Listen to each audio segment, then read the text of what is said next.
Bonjour à tous et à toutes. Mon nom est Pierre Drapeau, je suis directeur du Centre d'études de la forêt, puis ça me fait plaisir aujourd'hui d'animer à nouveau cette deuxième journée de colloque virtuel qu'on a en attendant de faire le colloque en présence les uns des autres prévu pour septembre.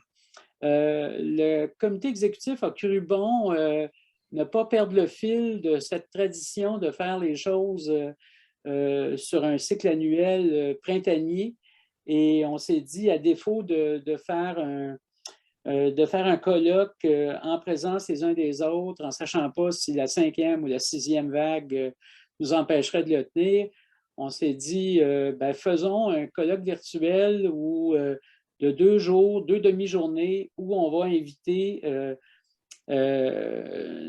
des chercheuses, chercheurs, membres du CEF, à nous présenter un peu leur parcours. Donc, ce n'est pas que des présentations de résultats de recherche. Au contraire, je pense que surtout chez les deux personnes à qui on a demandé une conférence un peu plus longue, dans le cas ce matin de la professeure Alison Munson, hier dans le cas du professeur Hubert Morin, où on donne 1 heure, on partait de la prémisse que c'est un peu le parcours en recherche puis les rencontres significatives qu'ils ont fait avec des personnes œuvrant dans leur domaine d'activité ou parfois dans des domaines différents, mais qui les a amenés sur des pistes super intéressantes au niveau de la recherche et des interactions humaines. Et comme vous le savez, le Centre d'études de la forêt travaille beaucoup autour de cette idée d'interaction entre personnes pour faire des recherches innovantes. Et à cet égard-là, ce matin, on a le privilège d'avoir avec nous la professeure Alison Munson qui a fait son doctorat en biogéochimie des forêts à l'Université de Toronto en 1989. Elle est professeure en écologie et biogéochimie forestière à l'Université Laval depuis 1991. Elle est co-titulaire de la chaire de recherche sur l'arbre urbain et son milieu, un créneau qu'elle a, développé et qui est une autre frontière sur laquelle elle va travailler et elle a travaillé. Et ce matin, ça nous fait plaisir de l'avoir en conférence pour nous présenter un peu son parcours. Donc, Alison, sans plus tarder, je te laisse la parole. Oui, merci Pierre et merci l'invitation. J'ai été émue de faire ça, même si je ne termine pas avant la fin décembre au moins. Mais ça me donne le temps de réfléchir et je pense que c'est bon pour nous les seniors réfléchir, d'en parler, des perspectives en arrière. Parce que c'est tout 33 ans et je vais parler des hauts, mais aussi des bas aussi, parce que c'est pas une carrière toute lisse là, qui devant nous et en arrière de nous, c'est quand même des phases et des défis pendant notre carrière. Donc,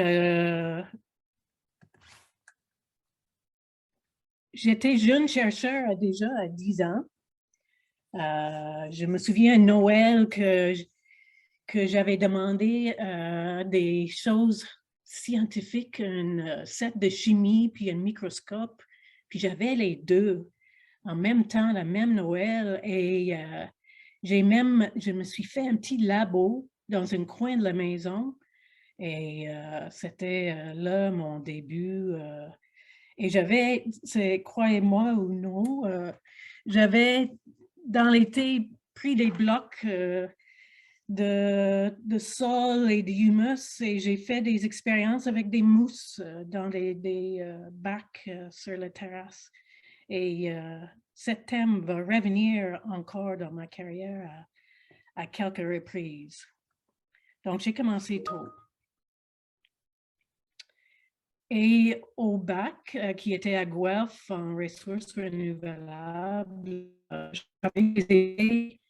ça c'était important avec un groupe, Keith Jones, qui était fait son maîtrise avec Hamish Kimmins, Jeff Pierpoint, qui avait travaillé avec Angus Hills en Ontario, John Jeglum du Service canadien des forêts, que vous connaissez pour les milieux humides, et Greg Wickwar. C'était vraiment des modèles de scientifiques, des gens énergiques, dynamiques, vraiment un groupe qui m'a influencé d'aller vers l'écologie. Donc, c'était un point tournant d'avoir travaillé avec eux. Et entre le bac et la maîtrise, j'ai travaillé avec eux pendant 3 ans aussi dans le Nord. Ça, c'était notre équipe avec Rob et Fiona et John, et je suis encore des amis avec de ces personnes.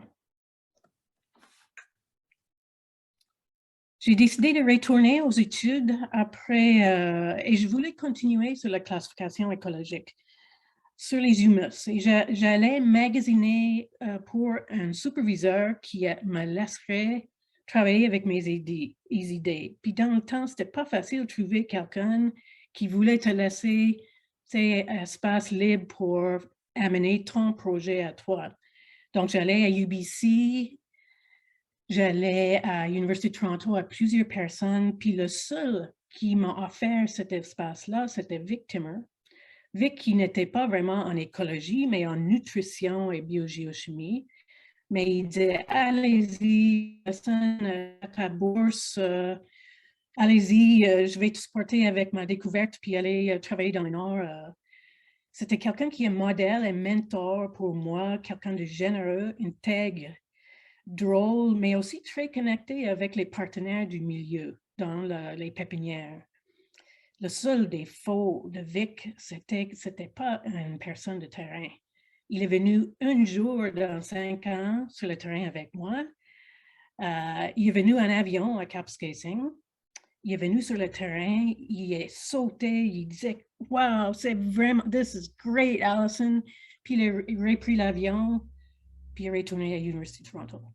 Mais c'est quand même vraiment que c'était un modèle de comment être un mentor avec, pour le reste de ma carrière. Qui finit avec une thèse justement sur la croissance et nutrition de la pinette noire, qui est devenue mon espèce fétiche, qui a été publiée tout en...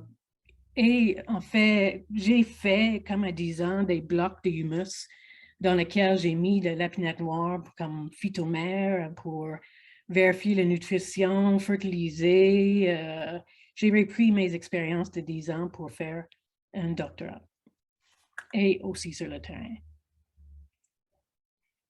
Puis c'est là que je suis devenue vraiment attachée à la pessière pour la vie. C'était vraiment une place qui est à moi maintenant. Je pense qu'en écologue, on a tous nos places où on est confortable, où on est à l'aise et on veut travailler là. Puis pour moi, c'était la pessière. Et je peux toujours aller dans le pessière, puis je regarde tout en même temps, puis j'essaie de mettre les morceaux de casse-tête ensemble. Et une des choses importantes, j'ai failli, comme à Hubert, laisser ma peau dans le pessière aussi avec la dernière récolte des semis sur le terrain à la fin octobre. Et j'allais toute seule. Il n'y avait pas de protocole de sécurité, toute seule, pas de téléphone, pas de communication. J'ai juste dit, ben Vic, je vais revenir dans une semaine. Puis, c'est là que j'ai failli laisser ma peau par l'hypothermie avec un camion qui ne marchait pas. Et là, la plupart de mes étudiants gradués ont entendu l'histoire de l'hypothermie et le loup. Et si vous n'avez pas entendu, appelle-moi, on va faire un feu de camp et on va refaire l'histoire. Là, c'était pas nécessairement facile. L'Université de Toronto, j'ai passé de maîtrise au doc direct. Et donc, ça m'a donné un peu déjà, un peu de syndrome d'imposteur et un peu de manque de confiance, mais j'ai persévéré avec mon chum ici à gauche à la fin de nos parcours de doctorat. Il n'y avait pas de femmes professeurs en foresterie. Le seul qui était vraiment un peu un modèle était Ursula Franklin, qui était en génie des matières, quelqu'un de très, très fort que j'ai invité de venir nous parler à l'université, qui m'a beaucoup inspiré comme personne et comme femme. Ensuite, il fallait chercher un postdoc. J'ai essayé des États-Unis, j'ai essayé l'Écosse, il y avait des bourses NATO dans le temps. Hollande, j'ai eu une bourse, mais c'était presque, il fallait presque payer pour y aller. Mais finalement, j'ai pris postdoc CRSNG à Québec avec Hank Margolis. Donc, il y avait toujours devant nous ce défi de couple pour les postdocs, pour les carrières après. Et postdoc, donc lui, il a fait en Angleterre pendant que j'étais au Québec. Donc, ça, c'était pas facile non plus.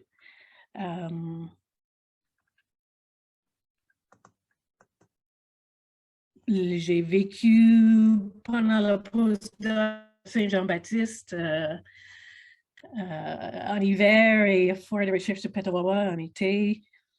C'était vraiment des beaux milieux. C'était une période intéressante où j'ai fait beaucoup de contacts. Hank m'a branché avec des gens formidables, avec Dave Brand à Petawawa, Louis-Philippe Vézina à Agriculture Canada, qui est devenu qui a lancé Medicago, Pierre Bernier, Service canadien des forêts. Puis j'ai travaillé avec Ronnie Otonen, donc il y avait une femme collègue finalement au postdoc et j'ai adoré travailler avec tous ces gens-là. C'était vraiment des belles expériences et des modèles de chercheurs également. Dave m'a même aidé pour penser de ma première découverte, donc c'était vraiment des gens importants pour lancer ma carrière. Puis, commencer à Québec, c'était pas nécessairement, c'était un défi aussi, surtout la langue, pour commencer à enseigner en français. Les premières années avec les étudiants en arrière qui rient de votre accent, ça disparaît avec les années, avec les étudiants qui deviennent plus mondiaux et qui voyagent, qui savent c'est un peu normal. On était 3 femmes sur 28 environ. Il y avait Francine Tremblay, Joanne Moras en opération. On n'était pas beaucoup. L'intégration au Québec et à l'université, ça a aidé d'avoir le CEF. Vraiment, c'était important pour moi comme maison au début. Marthe, des gens vraiment super, Marthe, Colette, Maurice Lalonde et André comme les premiers des directeurs à Québec. Quand c'était encore CRBF avant d'être CEF. Claude, cette personne-là, Camuré, avait quand même, il était important, il était une des raisons que j'étais là pour l'engagement et qui avait partagé le labo commun de CEF. C'était important pour CEF d'avoir ces labos. On était bienvenus, tous les profs qui voulaient travailler là, puis contribuer. Ça, c'était quelque chose d'important dans notre vie de chercheur.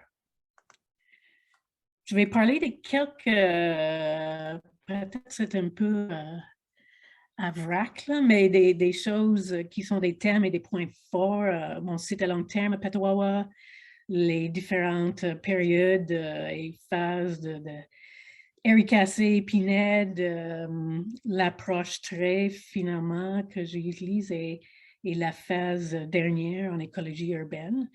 À travers ça, un aspect que je suis très, très fière et qui m'a aidé dans tous les sens, c'était de développer des cours intensifs, les cours d'été. J'étais, je pense, la première à la faculté, mais même peut-être l'université, de faire ce genre de cours thématiques qui allaient avec la recherche que je faisais en même temps. Et c'était important ensuite, et c'est toujours intéressant et important pour moi. Et avec le temps, ça devient plus important avec qui je travaille et aussi les sabbatiques. Les jeunes, là, il faut prendre les sabbatiques. Ça vous amène ailleurs, dans d'autres mondes, dans culture de recherche. Donc, toujours les premières dans une carrière. Omar Touré de Sénégal, mon tout premier étudiant. Jean-François Boucher, premier doctorat. Postdoc Anna de Suède. Ma première subvention découverte dans l'année après, qui j'ai encore à ce jour-là. Première femme de doctorat, Catherine Perrier. Premier frère et sœur, et peut-être le dernier, Nelson et Evelyn Tifo. Et le premier cours thématique intensif sur les aires cassées, justement, avec Cindy Prescott, Brian Titus, les gens avec qui j'ai fait le premier sabbatique et des projets ensemble. Et justement, mon premier projet stratégique sur les aires cassées. Et c'était vraiment une très belle période avec tous ces gens-là. La première co-direction avec Nelson, qui a co-dirigé François Hébert pour les aires cassées, et en collaboration avec les partenaires. C'est là où j'ai fait les premières recherches en partenariat. Et je ne pourrais pas avoir des meilleurs, ça c'est Charles Warren et Charles Gauthier sur le terrain, vraiment des gens très ouverts, très à l'écoute, qui voulaient faire des choses, qui voulaient changer des choses, qui a vraiment aidé François à travailler de proche avec François. C'était vraiment une superbe expérience comme première expérience avec l'industrie. Et aussi, encore, le thème des bacs avec des aires cassées, à la fois Myrène, Laurenti et François ont utilisé cette méthode pour faire les expériences de changement d'environnement dans les serres pour voir la réponse à différentes conditions. Donc, ça continue dans ma vie. La phase PINED, il ne faut pas oublier qu'il a chevauché, je pense, avec les aires cassées, avec ce gang et Jean-Claude qui a co-dirigé Patricia à la Forêt Leg, dans les trouées pour faire régénérer le pain. Et Michel, que je considère comme mentor aussi, un exemple, c'est une encyclopédie à pied, Michel, qui était toujours prête à nous aider, nous amener sur le terrain, nous envoyer des articles. Il le fait toujours. Merci Michel pour tout que vous avez amené avec les étudiants et moi. Et continuant sur les archives avec Dominique, Frédéric, Pierre Grandin, en formant Edouard et Jason pour trouver le pain dans le passé, dans le paysage. C'est vraiment un projet que j'ai adoré.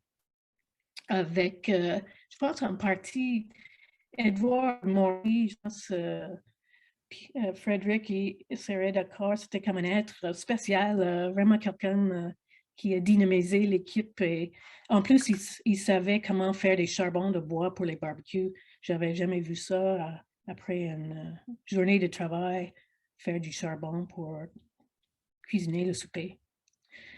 Ensuite, c'était quand même un morceau important, 14 ans presque, que j'étais dans le comité de gestion du réseau de gestion durable des forêts.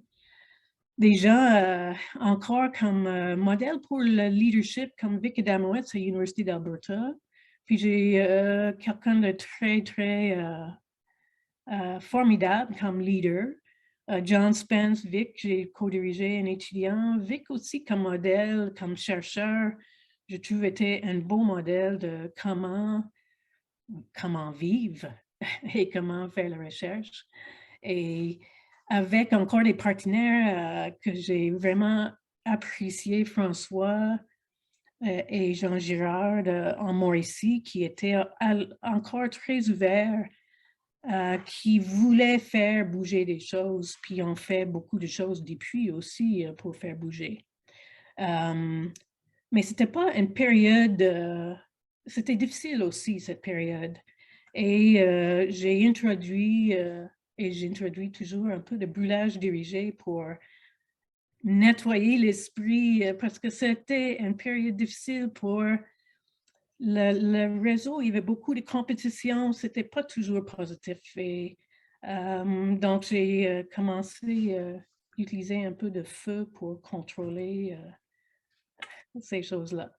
Et une crise, que c'est pas petit comme crise. J'ai réalisé à cette période-là, ma mère est morte, j'ai réalisé que j'étais susceptible à la dépression. Puis je voulais quand même reprendre dans le monde académique, mais c'est pas facile. Revenir puis être autant productive après avoir cette expérience. J'ai encore beaucoup de questionnements sur le paradigme académique, des aspects de compétition, élitisme. J'ai vu dans la carrière plusieurs épisodes éthiques vraiment questionnables. Il y a la pression. Donc, ça a amené beaucoup de questions et toujours. Et je pense que c'est important de questionner ce paradigme, d'essayer. Ça semble peut-être encore naïf de dire essayer de le changer, mais c'est pas. Il y a des choses à changer. Je pense que vous savez déjà. Mais je revenu toujours pour les étudiants, pour les appuyer. C'était ça mon encre dans la recherche. En fait, c'était les relations avec eux, avec ces gens formidables et toujours qu'on s'appuie ensemble pour faire ce qu'on aime faire. Et donc, ils m'ont toujours amené de retour dans la recherche. Et ça faisait du bien aller ailleurs, un sabbatique à Montpellier, avec un contexte de recherche assez différent, encore super compétitif. Si on pense ici, la compétition est cachée. Là, c'est pas caché.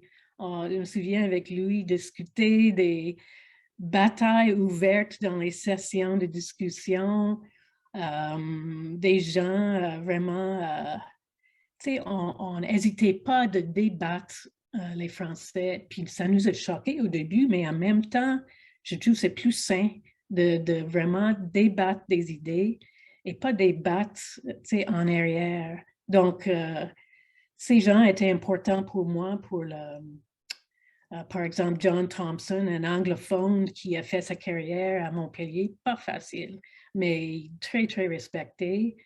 Florent, qui a travaillé avec deux de mes étudiants gradués. Puis je travaille toujours, Catherine, on a des choses à finir. Puis Eric, toujours dans les cours de très fonctionnels. Et j'ai travaillé, justement, je voulais aller sur le train, j'allais avec Catherine mesurer des traits dans une grange avec les brebis en arrière, on les écoutait appeler. Je travaillais avec Vincent et Catherine sur le terrain expérimental sur la route de Monde.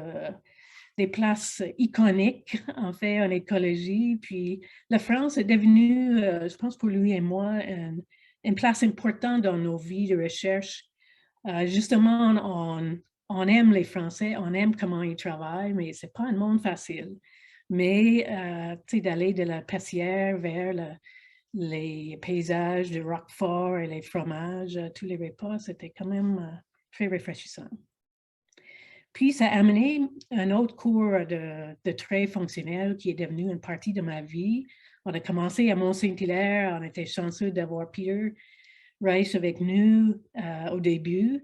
Et ensuite, le groupe est devenu Eric Garnier, qu'on voit, et Bill Shipley, Francesco Del Bello, Juan Posada, puis on fait le tour du monde en faisant ce cours, puis on se respecte, puis on travaille très bien ensemble. C'est ça qui c'était important de trouver aussi un noyau comme ça et de me pousser dans le dos aussi à chaque fois qu'on me donne. C'est pas facile, tu sais, donner des cours avec Peter Reich. Donc, c'était vraiment un beau défi, mais le meilleur défi que j'aurais pu choisir, ça c'était en Colombie avec Juan dans la Paramo. C'est une formule qui marche, qui a toujours marché pour moi, puis marche pour les étudiants. Tu as un groupe de profs exceptionnels autour cours intensifs, on fait un projet, on présente et on prend des bières les soirs, puis on discute tous les heures. C'est vraiment une formule que j'ai adorée, puis j'espère que des gens vont continuer au CEF. Et une petite annonce, on va le faire en hiver cette fois-ci, en Espagne avec Francesco, en haut des montagnes de Valencia. Donc, si vous êtes intéressé, contactez-moi.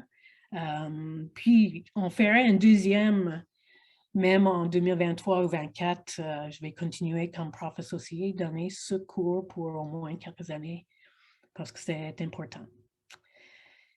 Donc, l'approche fonctionnelle a amené d'autres projets aussi que ce projet que j'ai beaucoup aimé, travailler avec Sylvie Kido et ce beau groupe ici, des deux Françaises au doctorat, Juliette et Laure, qui fait le tour 40 000 km de route avec André Beaumont, qui a travaillé avec moi pendant 15 ans au moins comme professionnel, qui nous a amenés partout dans le Nord. Et c'était aussi un projet préféré, un projet que je suis un peu accro des feux. Et j'ai vraiment aimé ce groupe et notre contexte. On a aussi fait par la suite le projet Covitas à travers le Canada avec 23 équipes. J'ai apprécié aussi beaucoup Isabelle Aubin, travailler avec elle. Puis on était à un stade de notre carrière avec Bill aussi et Yves d'être capable de ramasser les gens au Canada et de les intégrer pour faire quelque chose de vraiment super intéressant, des traits, des plantes de sous-bois. Et donc, on est encore en train de publier des articles. Donc, c'était une très belle expérience à tous les égards. Puis, des souvenirs forts, juste en vrac. Les pré-aubes, les gens qui ont déjà fait des pré-aubes, c'est spécial, se lever la nuit, aller mesurer des arbres, essayer de les trouver avec des lampes, avec toutes sortes de facteurs inconnus comme la rosée, la pluie ou des ours, la nuit des ours, Cartier Lake avec Jean-François, l'histoire de Catherine et l'ours, la nuit des ovnis à Cartier Lake pendant qu'on faisait le pré-aube. Tu sais, ça a l'air un peu comme ça, tu peux penser, parce qu'on voit les pins blancs là, mais en fait, c'était plus comme ça. Puis moi, je suis encore convaincue que ça se peut que c'était les défenses qui étaient à côté, mais moi, je suis encore convaincue que c'était des ovnis. En tout cas, c'était important. La nuit des cendres de feu qui ont tombé sur nous avec Juliette, avec un centimètre de feu, de cendres de feu d'une forêt à côté, au nord de Lac-Saint-Jean, des transects avec Edouard, des parcelles numéro 1 et 2 à Petois avec Hans et Vincent, Cartier Lake avec Vincent et Diata de Sénégal qui découvre Petawawa, puis complètement rivé, il veut retourner faire un stage, il adore les anglophones, les barbecues de chez Doug à Deep River, la 6e extinction avec Karen et Bruno Boulet. En tout cas, la liste est longue, mais des highlights. Des dispositifs ident avec RIM à Montréal et Tania à gauche avec Bill à Sault-Saint-Marie. Manuela à Bordeaux avec Laurent Augusto. Encore, c'est des gens.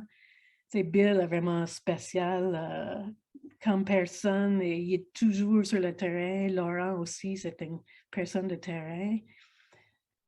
Mais autour, toujours le sac en cavale de CEF et le tram de fond de CEF, je pense qu'il ne faut pas sous-estimer l'importance du CEF dans notre vie, dans l'animation qui est faite par CEF tout au long. J'ai même contribué un peu en étant directrice du CEF à Laval pendant 4 ans. Il ne faut pas sous-estimer tout l'appui, encore et merci de tous les professionnels j'étais plus proche avec les gens de Québec, mais je les remerciais tous. C'était une partie de ma vie, puis une partie importante. Puis des appuis forts à Laval, à Marie, tout au long de ma carrière. Après, elle a fait son doc avec Hank aussi. Alain Brousseau, 25 années de vie en labo. Et maintenant, Patrick qui a pris sa place, Patrick va être comme le petit frère. Il est comme Alain, il peut tout réparer, tout faire. Il était à votre service. Mais c'était pas facile, c'était une petite bataille à côté. Encore, j'utilise le brûlage dirigé pour nettoyer des esprits parce que ça pourrait être surprenant, mais c'était une bataille pour garder ce laboratoire fonctionnel pendant toute ma carrière. J'avais des batailles pour l'espace, pour les fonds, pour les gens. Et ça ne devrait pas être ça, mais on ne sait pas qui va être vos alliés. Et il y a beaucoup de politique aussi dans les facultés, dans les universités, puis des appuis sont parfois là, mais parfois pas non plus. Et une dernière sortie en sabbatique à Orsay à Paris, j'ai suivi Louis à Paris cette fois-ci. Et j'ai travaillé avec ce groupe, d'où vient en fait, vous connaissez peut-être Timothée Fauqueray, qui travaille avec Jérôme maintenant. Via Nathalie Frascaria Lacoste. Et je dirais que Nathalie, pour moi, est un modèle aussi. Je n'ai pas eu beaucoup de modèles vraiment de femmes, mais Nathalie, elle était en foresterie. Je pense qu'elle a reconnu que c'est devenu trop contraignant pour elle. Puis elle a décidé de bâtir quelque chose avec ses valeurs. Donc, avec Jane Lecomte, une autre femme, elle a construit ce groupe TESS, qui est une des premiers UMR, pas UMR, mais groupe de recherche en socio-écologie pour mettre des disciplines ensemble pour en écologie. Puis elle était vraiment visionnaire. C'est pas facile non plus pour le financement, mais c'est quelqu'un qui a décidé justement de trancher, aller bâtir pour ses valeurs. Puis pour les jeunes, encore, c'est suivre vos valeurs et pas la mode. Suivre qu'est-ce que vous pensez qui est important, puis faites-le pour votre santé aussi. Puis lieu était un peu comme ça pour moi, laboratoire en écologie urbaine, en partie parce que j'ai trouvé des gens avec les mêmes valeurs, la même façon de travailler. On était 4 au début. Élise Beauregard qui a fait une maîtrise en sol urbain avec moi. Vincent Poirier, ancien gymnaste Cirque du Soleil, devenu plongé dans le carbone du sol. Puis, on travaille très bien ensemble. On avait un urbaniste, Claude, qui est décédé, qui est avec nous, mais vraiment, on fonctionne bien ensemble. On réfléchit, on parle, et ça devrait être ça, la recherche. Puis, on fait comme Hubert, comment ça fonctionne en ville. Puis, on a déjà beaucoup de surprises en travaillant avec la Ville de Montréal et la Ville de Québec. Et finissant ma carrière avec une chaire, c'était un peu, je dirais, les gens qui connaissent mon histoire, ironique avec Jean-Claude. On a vraiment aimé ça, monter cette chaire, travailler ensemble pour la cause de la chaire avec la Ville de Québec. Et il a laissé sa place à Janani, que vous allez aimer travailler avec elle aussi. Elle est rentrée juste en janvier, puis elle va faire sa demande de membre du CEF. Puis c'est quelqu'un de formidable. Elle va être un très bon collègue pour le futur. Et quelques réflexions pour les femmes en sciences, pour les autres minorités en sciences.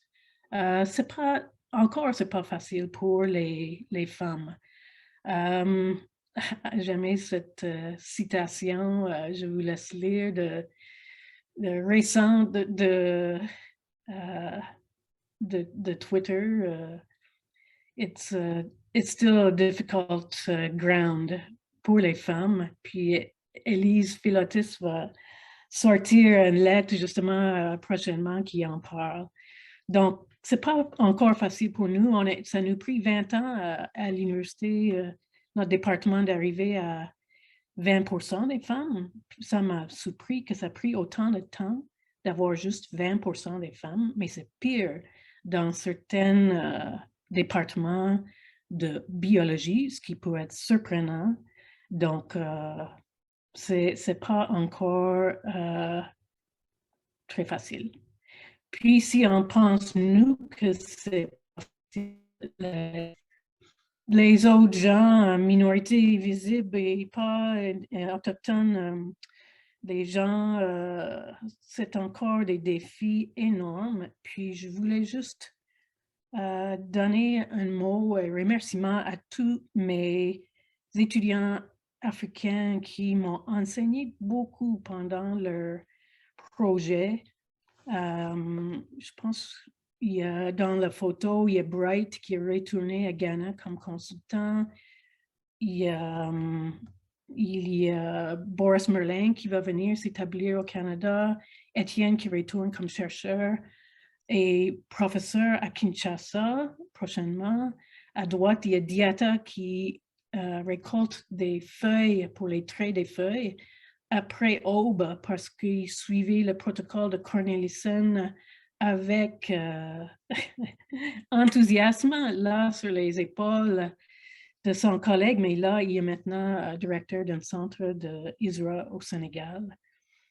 Et Mary Tou qui continue la tradition en mesurant des traits hydrauliques dans les plantations d'épinettes dans le sud du Québec.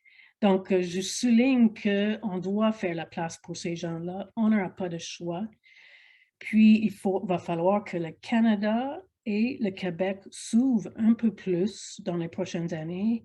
Je pense qu'on va avoir beaucoup de migration non assistée avec les urgences climatiques et il va falloir utiliser toutes nos ressources et ces gens-là pour nous aider. Et il ne faut pas que j'arrête sans mentionner, je n'aurais pas pu faire tout ça sans la présence de Louis. Vous connaissez son sens d'humour, son optimisme. Il était toujours là pour moi. Et le contraire, il a fait 50% et plus. Les jeunes, il faut trouver un partenaire de n'importe quel sexe ou de vous aider dans la vie si ça aide pour une carrière, d'avoir quelqu'un qui travaille vraiment comme partenaire égal. C'est pas toujours facile de trouver ces gens-là. Puis, notre fille qui devient chercheure elle-même à UQAR, elle est dans un doctorat pour faire ce que j'aurais dû peut-être faire, mais elle fait un croisement entre la création et les sciences naturelles avec un groupe de littérature à UQAR. Donc, bonne suite dans la succession. Camille, on connaît tous tes talents et tes capacités. Puis, la retraite, j'anticipe pas avec inquiétude, mais avec plaisir. On va faire une commune, si ça vous intéresse, on va faire une commune avec au moins un autre couple, peut-être plus dans une maison avec vue sur les pins blancs et un jardin énorme. Donc, si vous voulez faire une application dans notre commune, vous êtes bienvenus. Je vais faire beaucoup d'écriture, fiction et non-fiction, jardinage. Je vais continuer avec l'IE et aussi un peu avec le chaire de recherche en ville. J'ai visité mes amis, mes 3 frères qui sont très importants dans ma vie. J'ai des manuscrits à écrire encore. J'ai recommencé la course à pied pendant la COVID et j'aime ça. Je vais écrire, beaucoup écrire. Et mes legs, c'est vraiment ces gens-là. C'était là vraiment où j'ai trouvé ma place en s'appuyant entre nous. Puis, ils sont maintenant vos collègues. Vous êtes très chanceux. Ils sont vraiment des collègues très, très, très forts et super. Merci. Grand merci Alison pour cette très belle présentation de ce parcours inspirant. On va commencer avec les périodes de questions. La période de questions, nous avons du temps, tu as été, comment dire, dans les temps. Donc, Hubert a une question. Hubert, tu ouvres le bal. Ben, c'est pas nécessairement une question, c'est juste des félicitations à Alison pour nous avoir partagé ce beau parcours-là. Je pense que c'est très, très inspirant. Puis tu n'as pas juste insisté sur ce qui était facile, mais aussi sur les choses qui ne sont pas toujours faciles. Puis ça, dans nos carrières de chercheurs aussi, peut-être ce qu'on peut dire aux plus jeunes, c'est ça, ça va arriver aussi, là, qu'il va y avoir des choses qui sont très, très gratifiantes, puis d'autres vraiment pas. Là. Ça fait que vraiment très, très difficile. Je pense que tu as mis le doigt là-dessus. C'est vraiment extraordinaire de le voir. Puis ce que tu as montré aussi, c'est que ce qui nous a beaucoup sauvés, dans le fond, dans ces moments-là, c'est les étudiants eux-mêmes.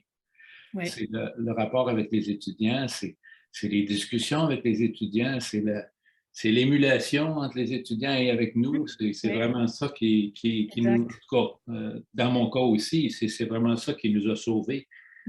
Sauvés, même des fois sauver la vie. Oui. Ça fait qu'effectivement, c'est super intéressant. C'est juste ça. J'avais juste une autre remarque aussi à faire, c'est que tu as quand même parlé de façon positive des relations avec l'industrie que tu avais eues. Oui. Souvent, c'est vu de façon péjorative, ce qui est... Mais moi, la même chose que toi, c'est les relations qu'on a eues avec les chercheurs, en fait, de l'industrie, même si ce n'étaient pas des chercheurs conventionnels, ont été très, très positives. Oui. Il y a des gens extraordinaires, ils savent, ils connaissent leur terrain, ils nous amènent sur le terrain. En tout cas, oui, justement. J'ai beaucoup appris, comme je pense toi aussi, Hubert, de dialoguer avec ces gens, d'aller sur le terrain, puis voulaient nous montrer, voulaient, tu sais, tous ces gens que j'ai côtoyés dans l'industrie voulaient changer des choses. Ils veulent que ça avance. Oui. Ils trouvent toujours que ça avance pas assez vite, c'est sûr. Ils sont dans le privé, que ça marche moins comme... donc, ils veulent que ça avance vite, mais en tout cas, je te remercie beaucoup pour toutes ces choses-là. Merci. Ouais, merci, Hubert. Cornelia. Merci infiniment, Alison, parce que, comme toi, moi, j'ai fait un peu le même parcours et je pense, je peux témoigner, c'est vraiment pas facile en foresterie comme femme dans les années 90-2000. Mais tu mentionnais, c'est encore aujourd'hui pas facile et je pense qu'on a encore beaucoup de chemin à faire, comme tu le disais, et je pense qu'est-ce qui nous manque et qu'est-ce que justement le CEF est en train de faire, c'est nous regrouper un peu plus. Parce qu'on était isolés, qu'est-ce qu'aujourd'hui, on a plus de femmes, mais je pense qu'il faut, on se parle plus souvent pour se mutuellement aider. Parce que le problème, c'est qu'on est au départ complètement isolés et ça aide tellement pas. Oui. C'est encore plus un témoignage, je trouve ça tellement important, c'est dit.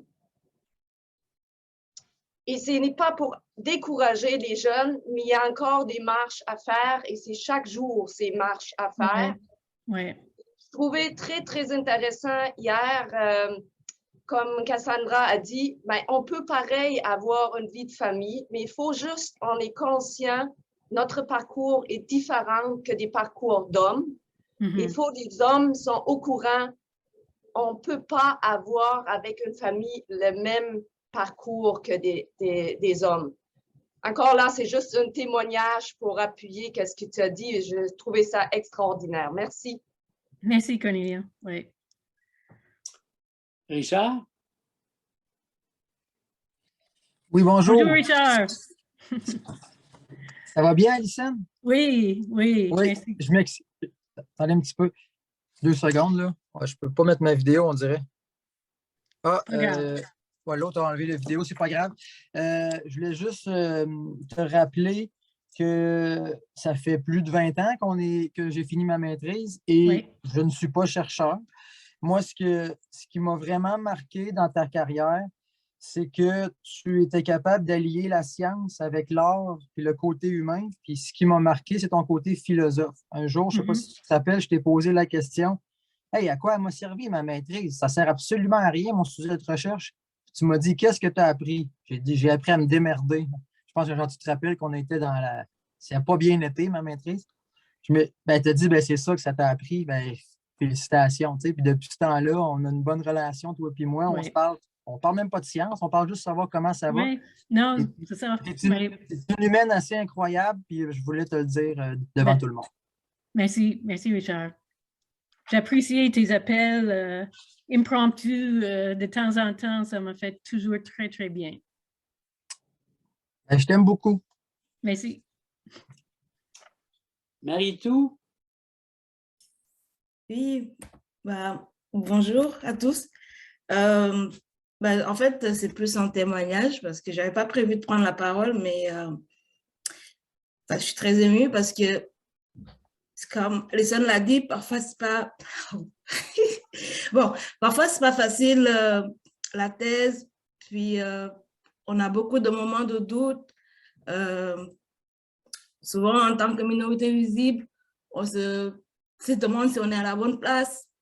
Et bref, elle est toujours là, jamais un mot qui fâche, elle est toujours là à soutenir, à pousser de l'avant de la bonne manière.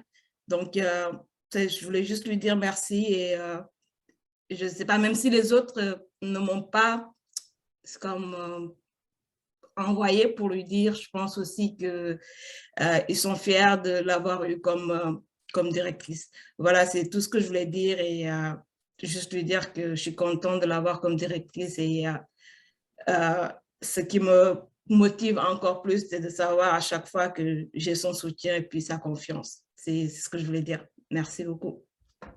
Merci, Marie-Tou. Beau témoignage, beau témoignage. Est-ce qu'il y a d'autres interventions, questions? Effectivement, on n'est pas là seulement pour poser des questions à Alison. Hein?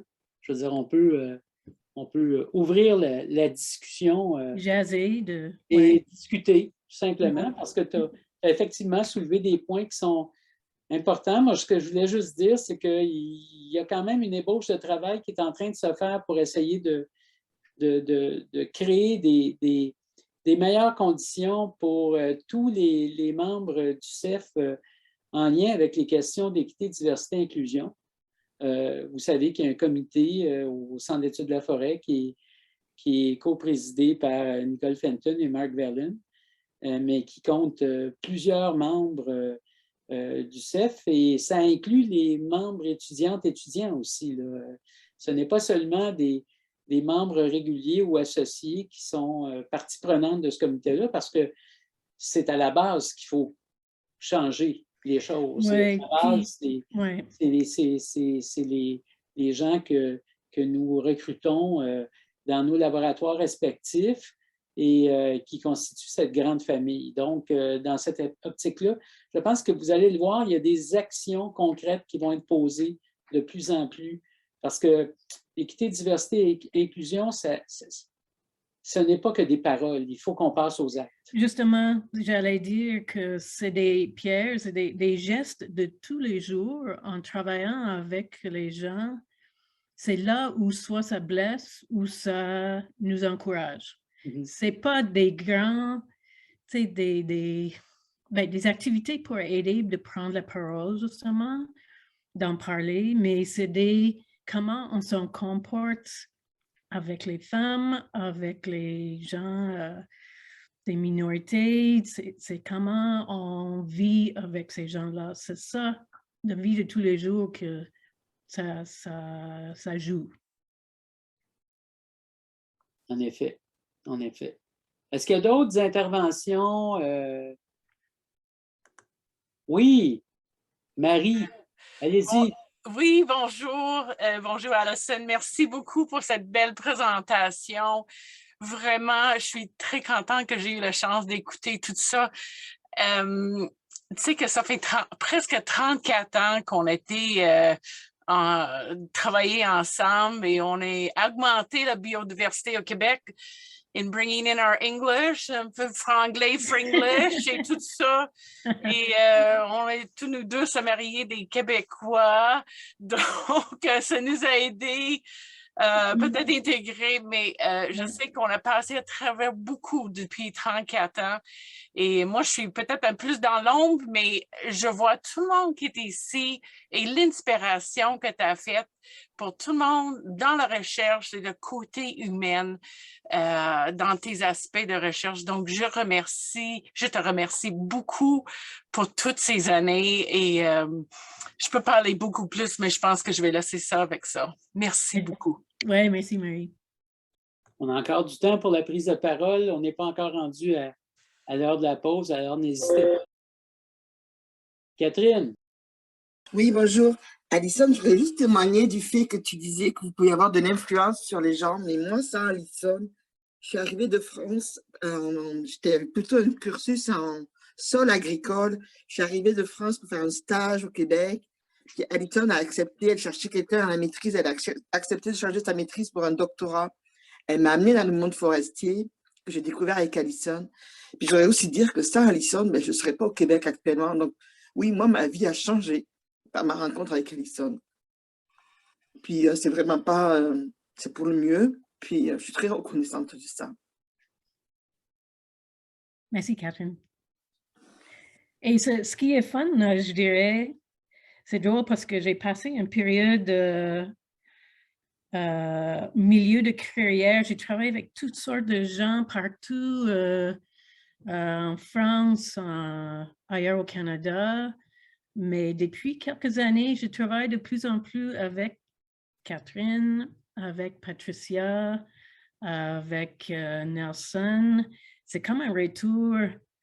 Tu sais, puis c'était, je ne sais pas si c'est pas les hasards peut-être, mais on se reconnaît, puis on aime ça toujours après 20 ans, travailler ensemble. Donc, malgré mon petit défaut d'accent anglophone, comme prof, j'ai recruté des gens formidables en foresterie, puis de partout, en fait.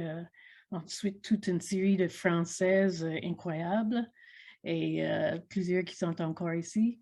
Donc, je ne sais pas, c'était pas nécessairement chanceuse, mais c'est un très bon côté de ma vie, là, toutes ces interactions. Est-ce qu'il y a d'autres interventions? Sinon, on va ben, une fois de plus, moi, je te remercie pour cette belle aventure que tu nous as partagée. Et je vous invite à prendre une pause d'une 20aine de minutes et nous revenons pour la suite.